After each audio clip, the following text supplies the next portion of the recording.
Welcome to the McElhaney Report. I'm Bill McElhaney. On this show, we cover current issues of the day, but always from a viewpoint or perspective rarely aired by the mass media. We hope you'll find it interesting.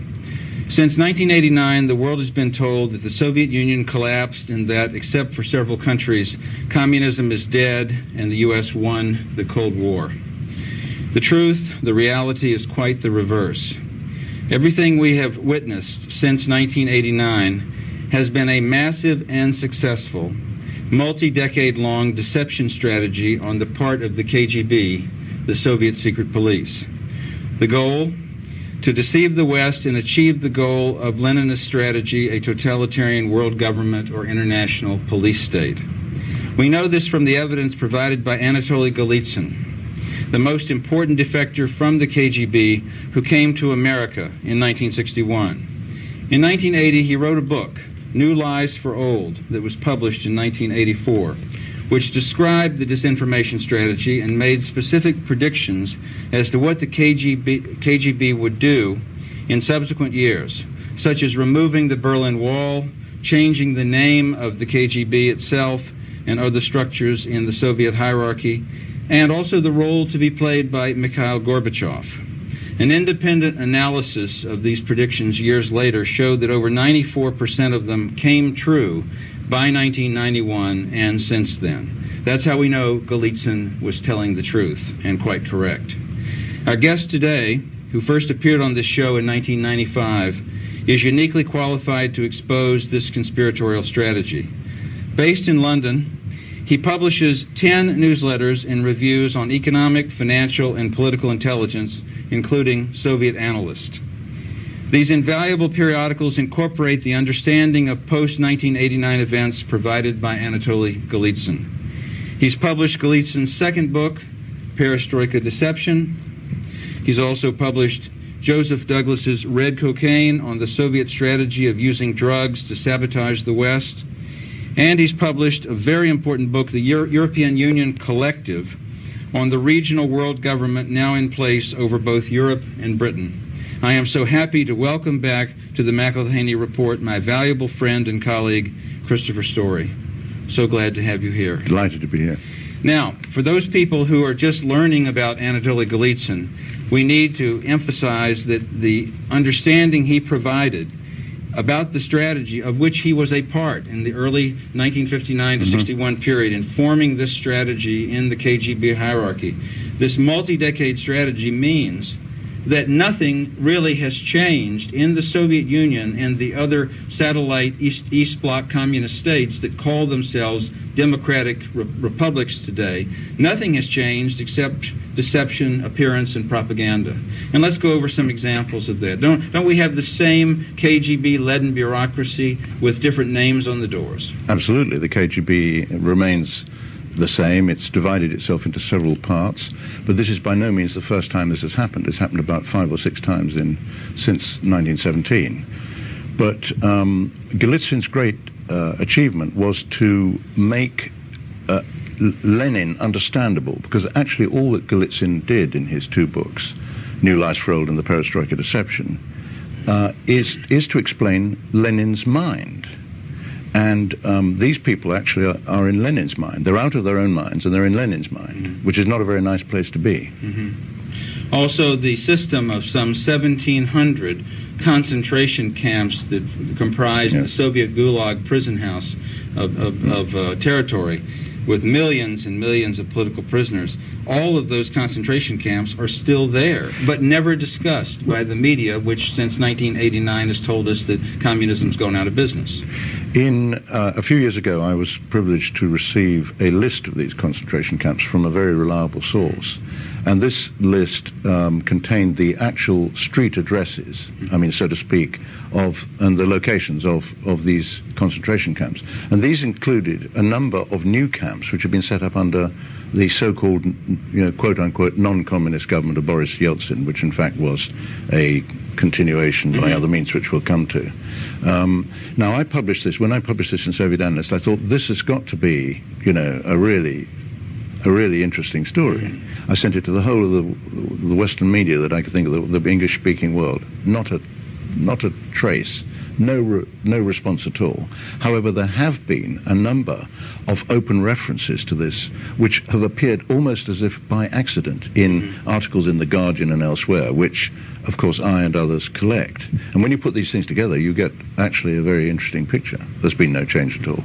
Okay, not only has there been no change in the Soviet concentration camp system, but in their massive military buildup, their worldwide espionage activities within Western nations, the subversion and sabotage they wage, particularly the area of sabotage called drug trafficking. Basically, in 1961, the Soviets relaunched or launched a long-range strategy, which is what Golitsyn talks about in his two books. I should say, perhaps, that the Communist Party of the Soviet Union has had 4 programs since it started, only 4 party programs. The first was 1903, the second was after the revolution 1917. The third party program is that which Golitsyn speaks about and writes about in his 2 books, the third party program. Which would be from 1961 onward. From 1961 to 1986, when Gorbachev is 85, Gorbachev arrives as General Secretary in 85, and at the 27th Party Congress in 1986, he launches the 4th party program. We'll come to that in a minute. The purpose of the long-range strategy, which was actually announced by the head of the KGB in 1959, they prepared this strategy, and then when they had worked out how they were going to deceive the West in what has turned out to be the biggest deception operation in the history of mankind, to be honest. When they worked this out, they convened a conference called the 81 Party Congress, which took place on one day, on the 6th of December 1961. And these, consisting of 81 parties from all over the world, communist parties, and the long-range strategy was rubber-stamped, and that was it. And from 1961 to the arrival of Gorbachev was the period when they were preparing for the implementation of what Gorbachev subsequently introduced. Now, I'd just like to say here something very important, which is that sometimes people say, why was there such a long period from the introduction of the 3rd party program to the introduction of the 4th party program? And the answer to that is extremely interesting.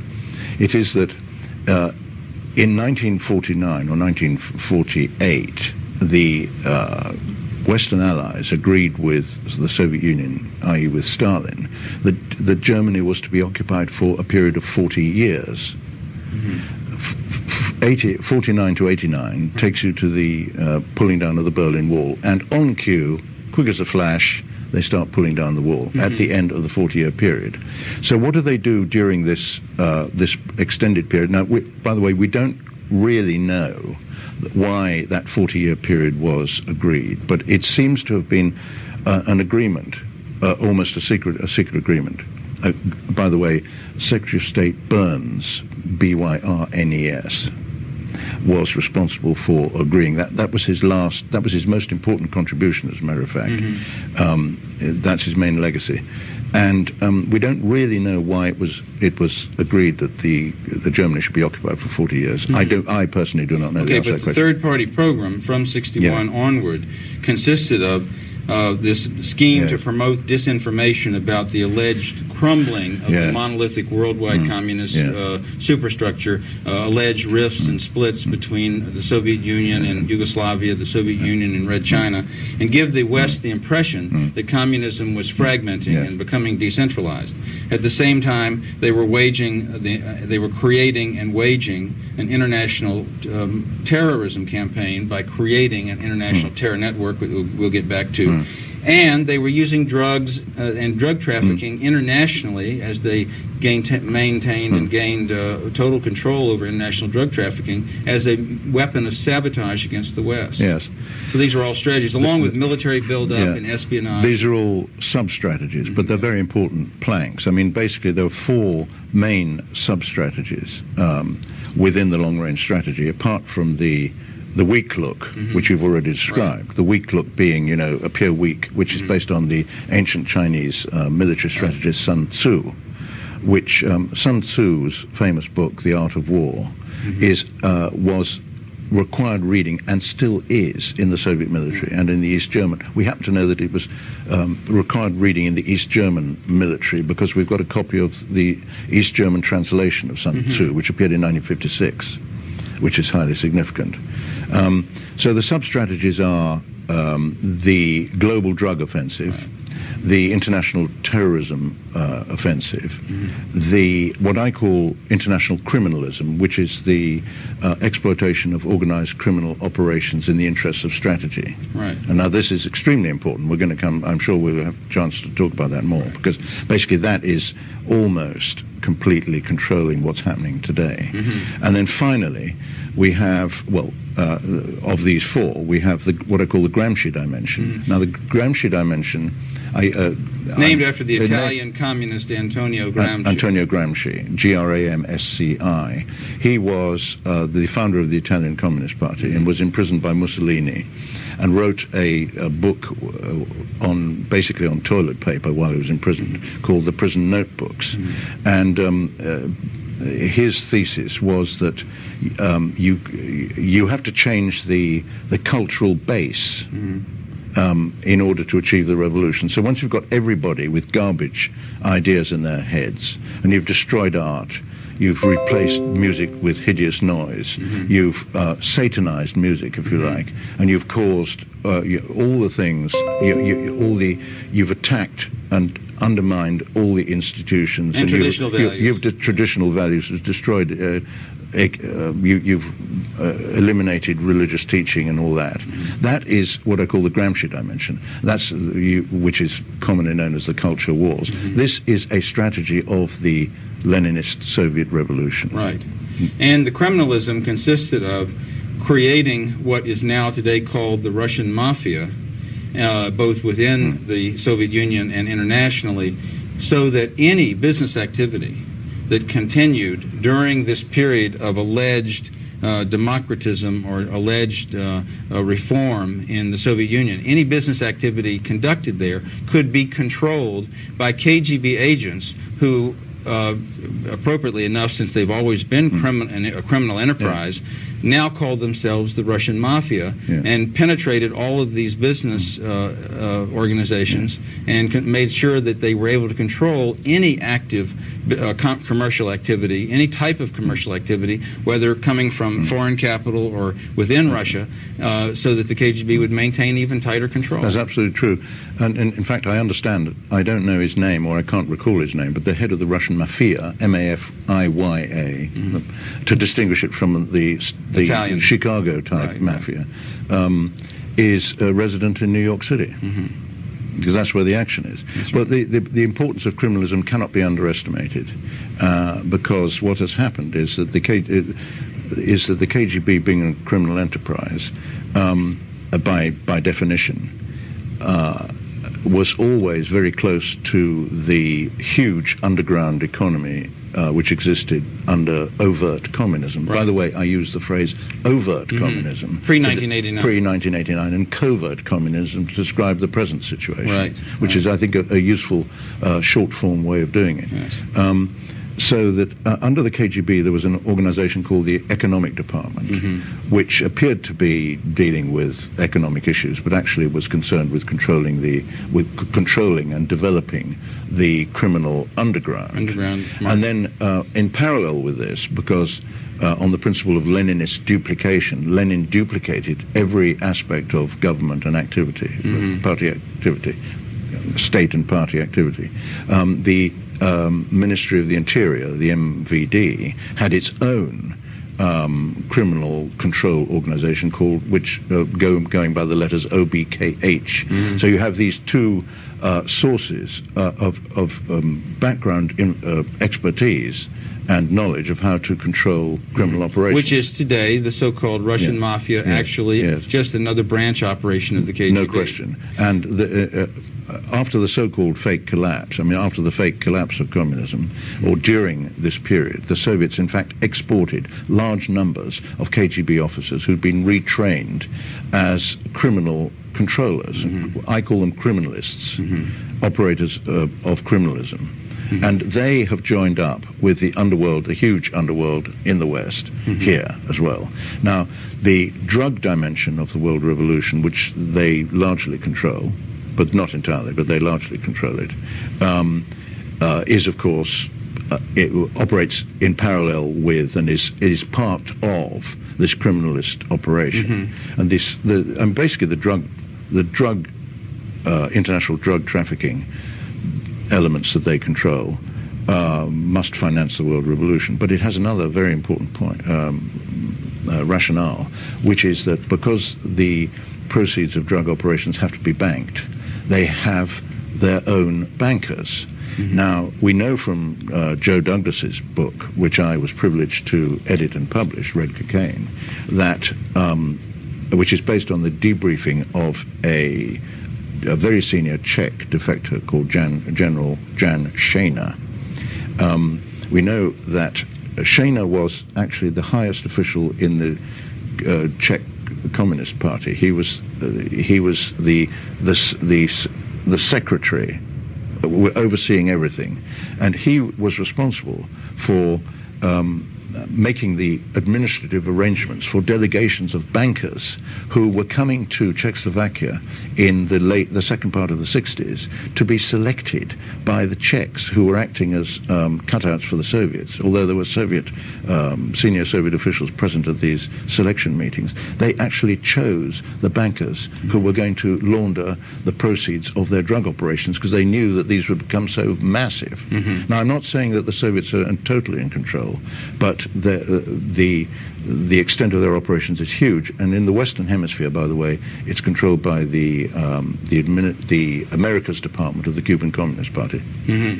So this, and internationally, this was a combination of Soviet military intelligence, the GRU, because it is sabotage against the West, and also through the Soviet Union's control of the Red Chinese dictatorship, because Red China has been a principal grower of heroin and supplier of heroin worldwide too. So they have two bases of operations. Yeah, well, there are more, because there are others as well. But basically what happened was that after 1949, the Soviets watched the Chinese, because Mao Zedong used drugs against his own people.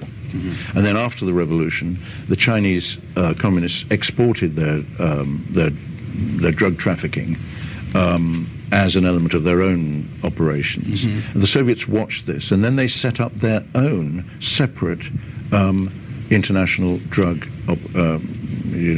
offensive.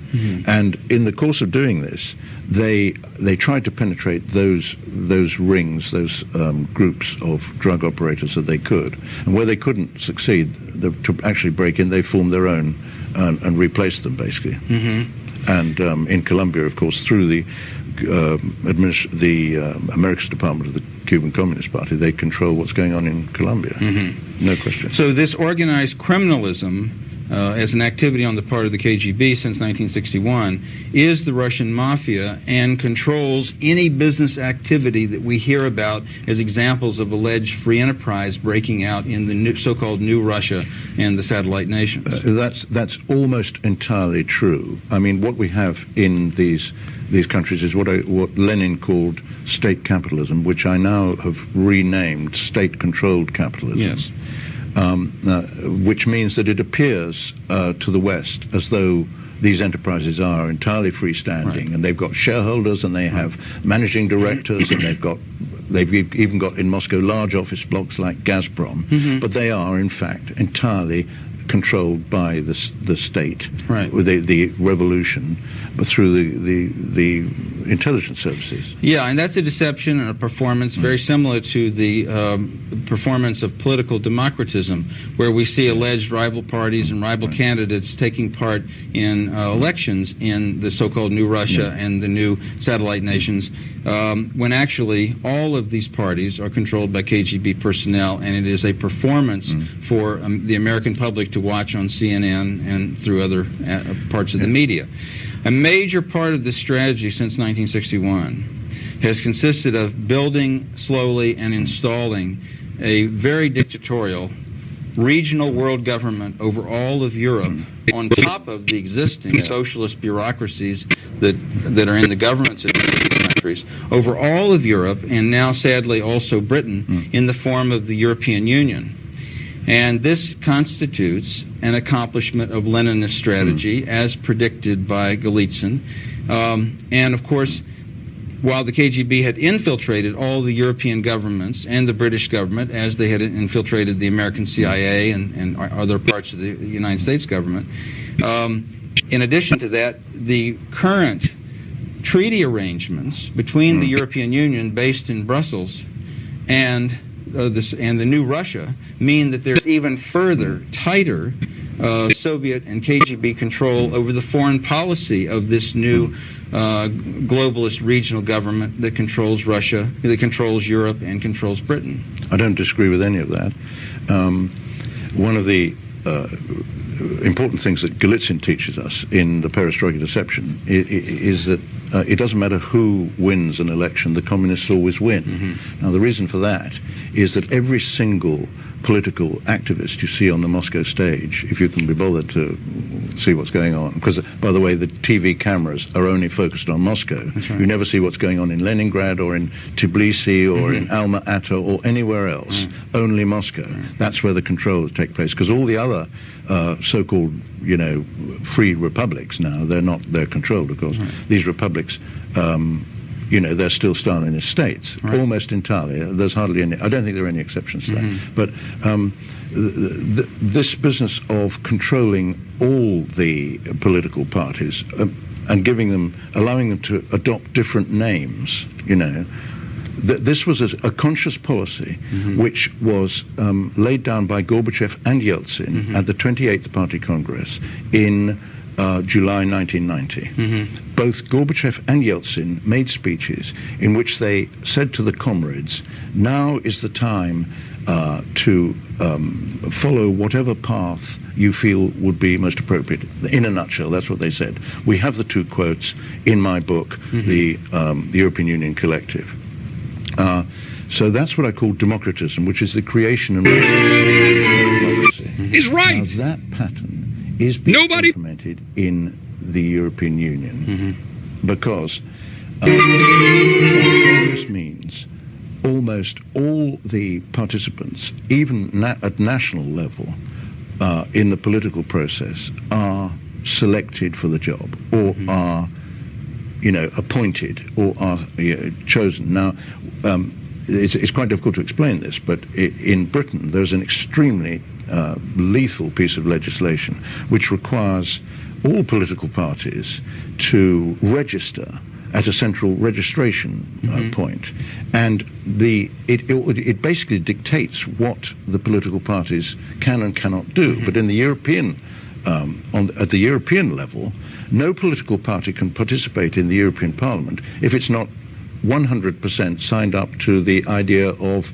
the European project. And submission to the authority of this regional world government based in Brussels, which is now imposing dictatorial controls on a daily basis down to the most minute level of business and human activity on all residents of Europe and increasingly in Britain. And if you read the Financial Times newspaper, you see examples daily and in the Wall Street Journal of how the European Union is trying to tell people and businesses in the United States what they will do. That's quite true. When Gorbachev visited London briefly for a day on the 23rd of March 2000, and during that visit he made a statement which I repeated at every opportunity. He acknowledged and stated that the European Union is the new European Soviet, and I quote. Yes.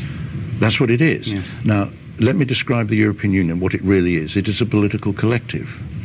So all these British politicians who constantly talk about the need to be in the center of Europe and the need to influence, for Britain's great experience to be used for the benefit of the Europeans so that they, so that we can influence what they do, are completely wasting their breath. They are insulting our intelligence. This is a political collective. In a political collective, decisions are taken collectively. No individual nation can take any decisions. Now, So it destroys the sovereignty completely of all the individual nations. We have no sovereignty. We have no interests. And we have politicians in Westminster who talk about British interests. We have delegated and collectivized those interests. Now, there are a few residual peculiar exceptions. For example, there's a thing called the Common Foreign and Security Policy, which is part of the collectivization process. Well, Britain flouted that policy by joining the United States in respect of this Iraqi operation. But we shouldn't have done that. The Europeans didn't know what to do and threw up their hands in horror. But this will probably be the last chance we'll have if we don't get out of it.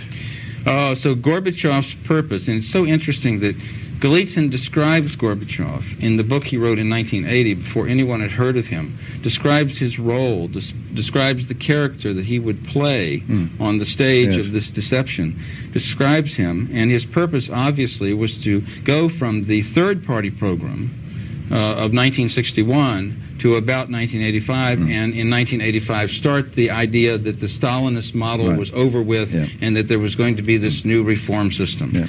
Christopher, I knew we could just barely get into the subject matter thus far, but we're going to do another show on related topics, recent topics. I want to thank you so much for being with me today, and if you're interested in learning more about what we've discussed and being able to examine the background information so you can learn about this massive and successful Soviet disinformation strategy, please contact us at the phone number or address given at the end of the program, and we'll get you that information. This is Bill McElhaney for the McElhaney Report, thanking you for being with us today.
Welcome to the McElhaney Report. I'm Bill McElhaney.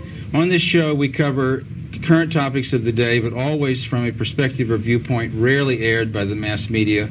We hope you find it interesting. Since 1989, the world has been told that the Soviet Union collapsed and that, except for a few countries, communism is dead and the U.S. won the Cold War. The truth, the reality, is quite the reverse. Everything we have seen since 1989 has been a massive and successful, multi-decade-long deception strategy on the part of the KGB, the Soviet secret police. The goal? To deceive the West and achieve the goal of Leninist strategy, a totalitarian world government or international police state. We know this from the evidence provided by Anatoliy Golitsyn, the most important defector from the KGB who came to America in 1961. In 1980, he wrote a book, New Lies for Old, which was published in 1984. This described the disinformation strategy and made specific predictions as to what the KGB would be doing in subsequent years, such as removing the Berlin Wall, changing the name of the KGB and other state structures, and the role to be played by Mikhail Gorbachev. An independent analysis showed that 94% of the predictions made in that book in 1980 came true by 1991 and since that time. And that's how we know Golitsyn was telling the truth and quite correct.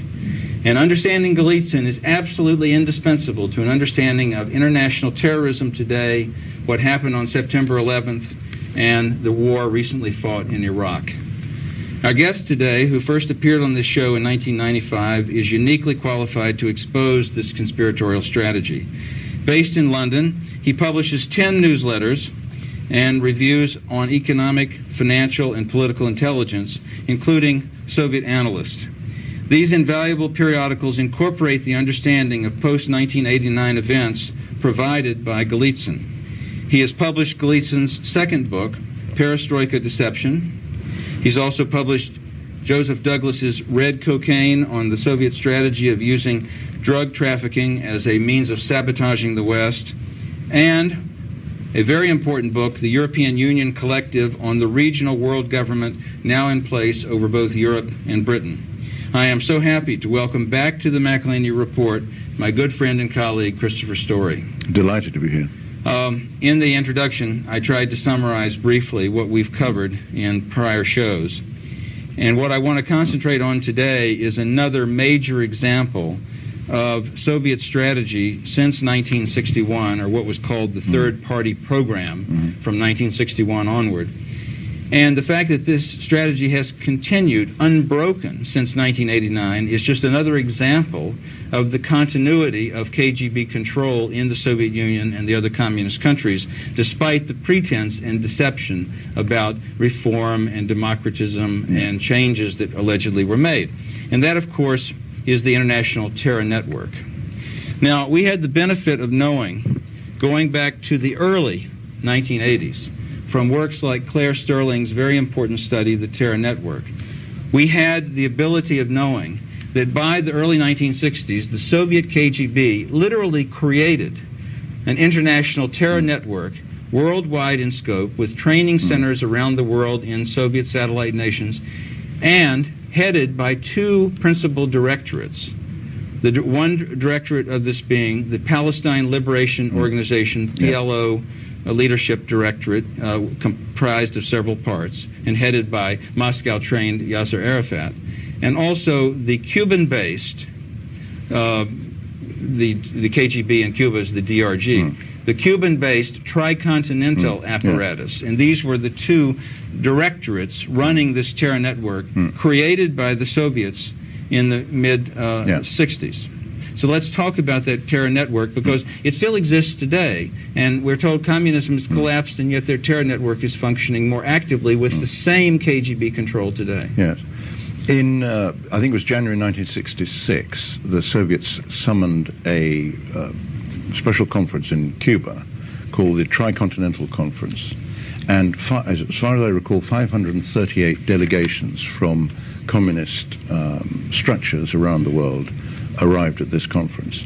And this conference decided and agreed, in accordance with a Soviet plan, to establish a network of terror training camps. And they started doing this in Cuba. And by October 1966, a whole series of terrorism training camps had sprung up on the outskirts of Havana. And these terror training camps and operations were controlled by a KGB colonel called Colonel Vadim Kochagin. And by the end of the first year of operations, 1967, they were turning out 1,500 trained terrorists for operations all over the world, in their own countries and elsewhere. Now, in not very long afterwards, these Cuban-trained terrorists, who included Arabs and Palestinians, were setting up what I call the second generation of terror training operations in various parts of the Middle East. Lebanon being the most important. Now, the Iranians are very important in this. The Iranians control Hezbollah, as you know, which is an absolutely deadly terrorism operation, a terrorism network. And that occurred after the Carter administration betrayed our ally, the Shah of Iran, and helped the Communist Two-Day Party in Iran install the current dictatorship. That's right. And once the current dictatorship had been installed, the Two-Day Party was largely eliminated, which is standard practice. Very often, for reasons which are too complex to explain, for example, in an interview, briefly, these people are eliminated when the sell-by date has been passed. So terrorism, by the way, terrorism, of course, is integral with the revolution. I mean, Lenin was a terrorist. Trotsky is a terrorist. The Chekar, the predecessor of the KGB, the founder of the KGB was one of the most evil men ever to have lived, called Felix Dzerzhinsky. Yes. And you might be interested in the following interesting fact. Guess what Felix Dzerzhinsky's birthday is? 11th of September. An interesting pointer. Yeah, interesting point. Well, then let's talk about, since we know the KGB established this terror network in the mid-'60s, had two regional directorates for it, the PLO apparatus and the tricontinental apparatus. What do we know today about its continuity, the connection it would have to individuals like Osama bin Laden and to Al-Qaeda? Right, well, if I could just step back, because I think we've got a slight...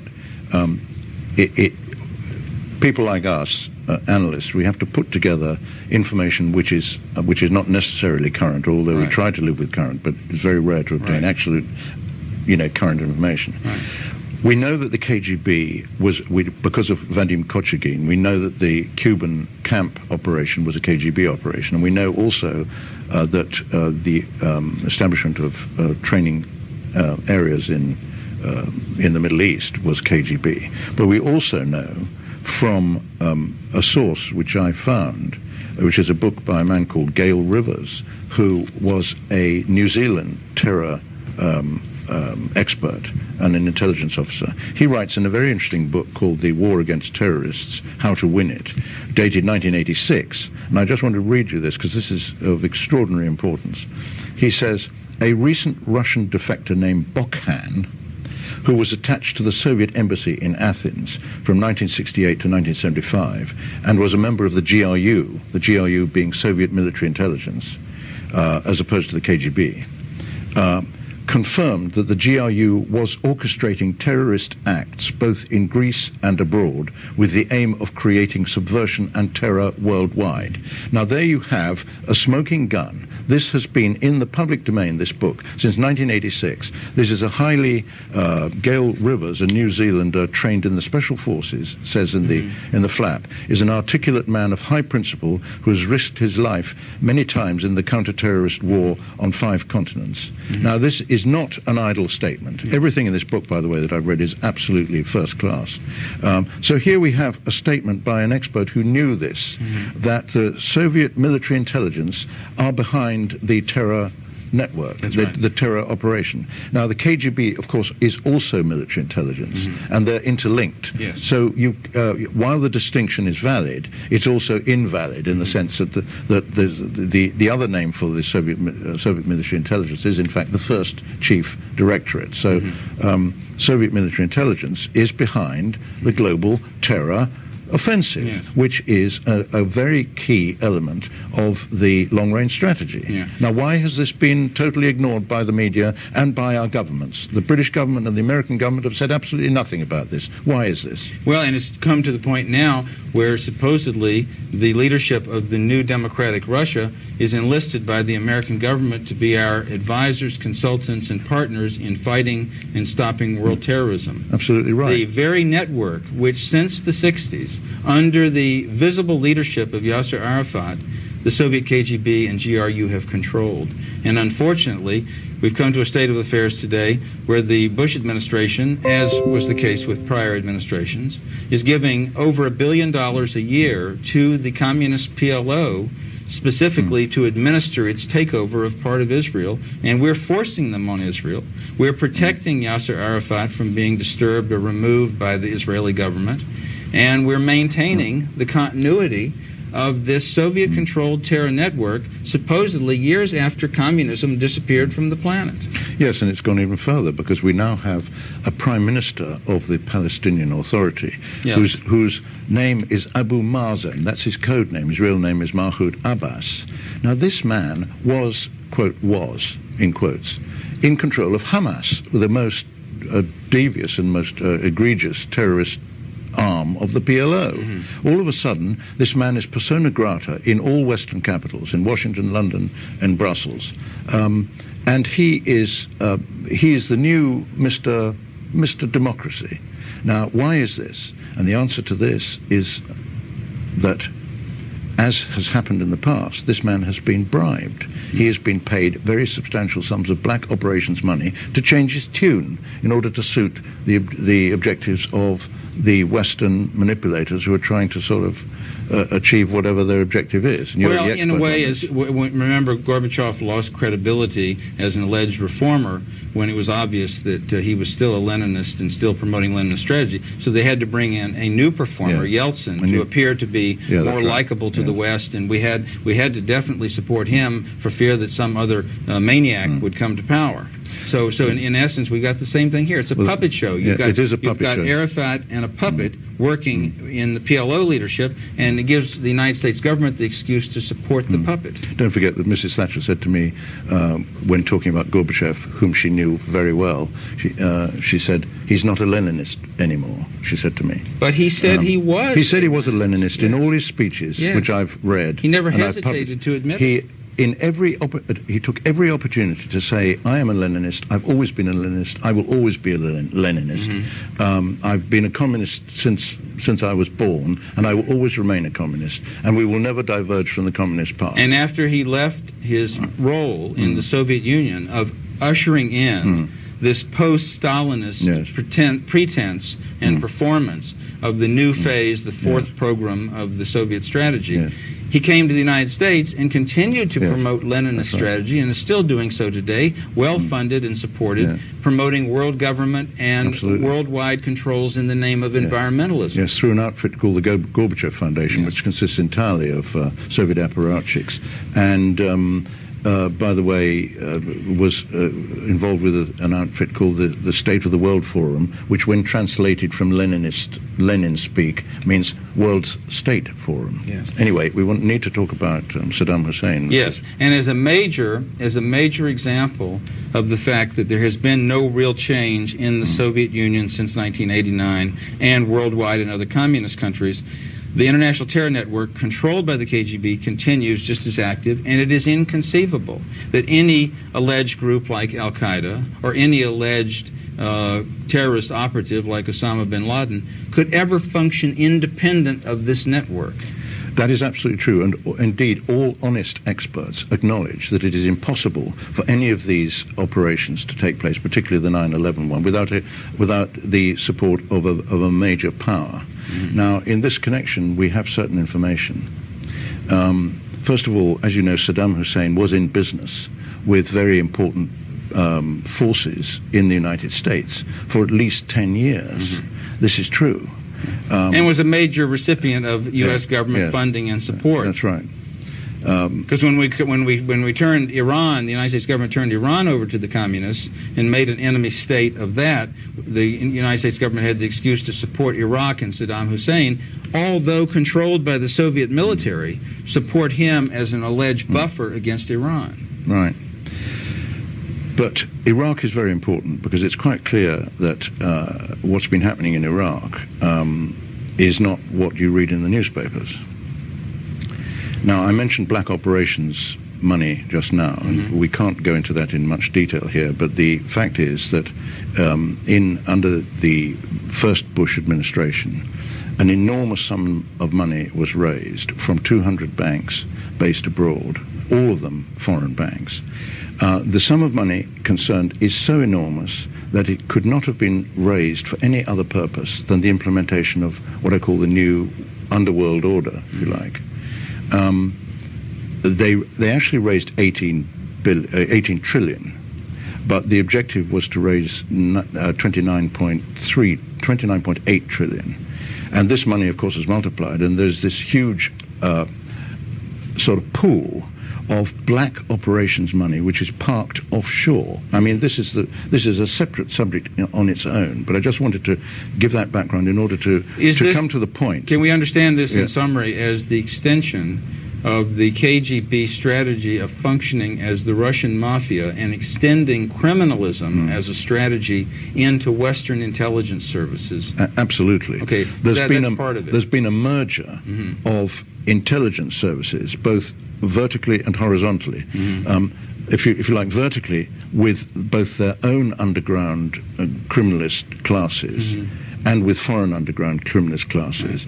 And the intelligence services are working together. In fact, Condoleezza Rice herself said the other day, "We are allies of Russia," which is a theme. Were those her exact words? Something like that. She said something similar to that. What she actually means by that is that our intelligence services are hand in glove with the Soviet intelligence services.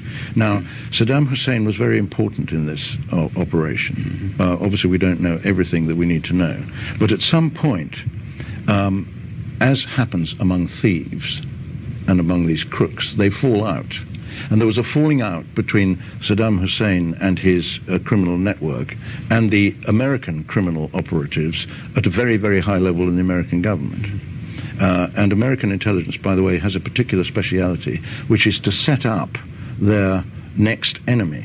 And this is something that you commented to me privately about last night, which is apparently been going on for a long time. But I found this out when I was looking at certain documents, and I found that Milosevic, the Yugoslav dictator, had been engaged in business operations with 2 or 3 CIA Section 18 corporations, that is to say corporations owned by the American government, set up by the CIA. He becomes, persona non grata and is now being arraigned at the Hague court. Exactly the same thing, in so many words, has happened to Saddam Hussein. Who was, though, in terms of, he was supported by the American government, but his infrastructure and military power and installations were all provided by the Soviet military, by Soviet military intelligence. And the Soviet military intelligence would not be creating his military garrison state on a charitable basis without controlling him as a captive puppet. Yeah, that's right. Now, I can't comment on that side of it, but what I can comment on is that there is an aspect of the Iraqi story which, of course, has never appeared in the mainstream press and probably never will, but we can have a go, all right?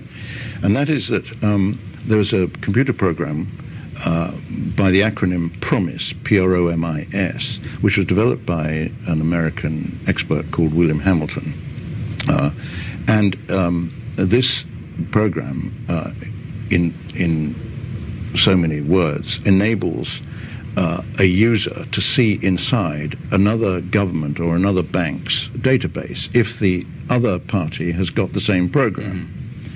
Now, this program was given by the United States by McFarlane, who was the National Security Council chief, wasn't he, at one stage? Yeah. Or the National Security Agency, I forget.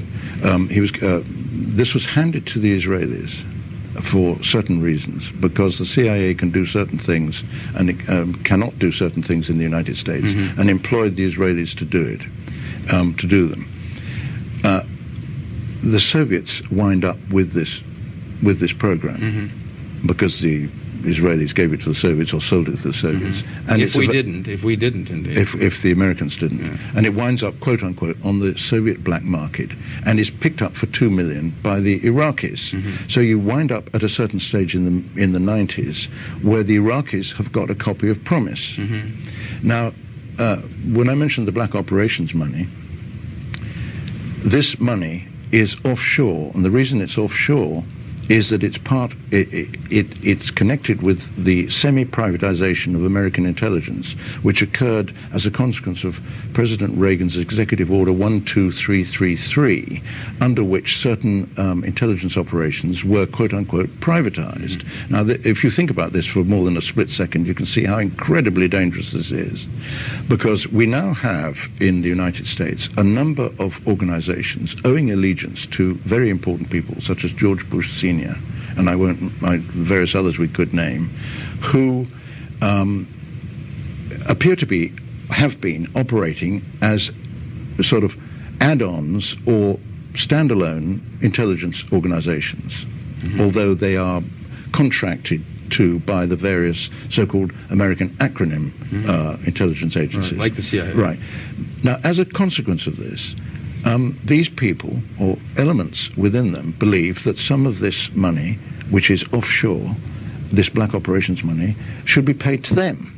So there's a war going on within fragments of American intelligence to gain access to these funds. And this is the most incredible thing that I have ever heard in my life. And it is something which the American public knows absolutely nothing about. But it would allow for people like Mikhail Gorbachev or the current president of the new Russia, Vladimir Putin, who actually is, if I'm correct, an officer of the Soviet military intelligence. He's a GRU officer, not a KGB officer, as is widely stated. Yeah, Soviet military officer and under Soviet military discipline. The present president of the Soviet Union, who's supposed to be our ally in the war against terrorism, these guys can get paid off for the role they're playing. They did indeed, and both Putin and Gorbachev, or the other way around, Gorbachev and Putin, were paid $1 billion each, with a promise of $30 billion each to follow. Now, according to my information, which I'm unable to go into, we don't know whether, in fact, the second tranche of the $30 billion was paid to them both. I suspect they were scammed, because intelligence scams people, that's what they do. But what happened was that the Soviets took this money. I mean, it wasn't just them who were bribed. It was very senior people, including, I suspect, Primakov, who we'll come to in a minute. These people took the money and said, thank you very much. And then they, of course, have continued with the same strategy, revolution. the same work they were doing before, promoting the same strategies. Now, let's also note that the principal goal of the Leninist strategy of using terrorism is not just to do the harm that the terrorists do to people and physical property, but to get the target government to respond in a tyrannical way, or we sometimes say the action is in the reaction. As a consequence to this, we have this huge, enormous, draconian new bureaucracy in the United States, the Department of Homeland Security, which has now tremendously invasive controls that violate individual rights of our citizens in the name of fighting terrorism, and recently passed Patriot Act legislation, which will eventually provide for the same kind of internal passports or identification papers that were used in the Soviet Union. And you have in Europe these European arrest warrants coming that would enable the European Union to arrest citizens without any recourse to civil liberties within all of Europe and Britain. Yeah, well, I'm very likely to be arrested. I mean, because criticism of the European Union is xenophobia, right? Under the specially designated crimes within this particular program. But you mentioned Primakov, and this is very appropriate because Primakov has recently been appointed as a special consultant to the Department of Homeland Security. Now, Yevgeny Primakov is the architect of Middle East terror. He's the key architect. The key architect and controller of the communist, the KGB terror network, PLO directorate. That's correct. And he's our new American government's consultant on fighting terrorism. Now, I published this story recently, and I had it from 3 separate sources who were not connected, right? I've had a lot of emails saying, where did you get this information? And people trawling the internet, saying that they've been looking for this information, and they can't find any source except Soviet analysts. Well, I stand by my story, right? And in this issue, I just would like to read this. Primakov, this is what I wrote. On being appointed, in a recent interview, Primakov said amid cynical laughter that he couldn't wait to join the Pay Corps. And that a large number of former, I always put former in apostrophes, of course, former KGB generals and colonels were lining up to join the rush to be signed up for the American official payroll. Yes.